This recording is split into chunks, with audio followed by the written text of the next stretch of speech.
बिस्मिल्लाहिर्रहमानिर्रहीम। मेरे मोहतरम सामीन व नाजरीन, आज जो मैं आपकी खिदमत में मसला पेश करूँगा वो ये है, जो हमारे बाज़ दोस्तों ने पूछा है कि हमने देखा है कि बाज़ लोग जब फ़राइज़ सुन्नत नवाफिल से फ़ारिग हो लेते हैं, जब मस्जिद से बाहर जाने लगते हैं तो वो आखिर में एक सजदा करते हैं। तो क्या ये सजदा करना जायज़ है? ये अक्सर मसाजिद में रिवाज देखा गया है कि वो नमाज से फ़ारिग होने के बाद लोग सजदा कर लेते हैं। तो क्या ये सजदा करना जायज़ है? तो मेरे मोहतरम सामीन व नाज़रीन, ये सजदा करना बिल्कुल जायज़ नहीं है।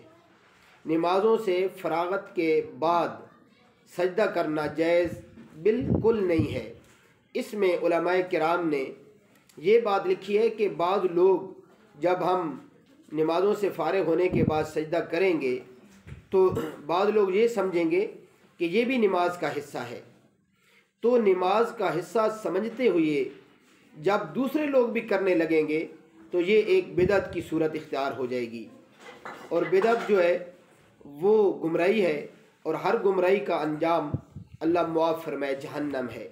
इसलिए नमाज़ों के फ़ौरन बाद सजदा जायज़ नहीं है, क्योंकि कुछ लोगों को पता नहीं होता है तो वो भी देखा देखी में सजदा करने लगेंगे, तो इस तरह बिदअत को रिवाज मिलेगा। क्योंकि शरीयत में तो ये साबित नहीं है कि नमाज़ों के फ़ौरन बाद सजदा किया जाए।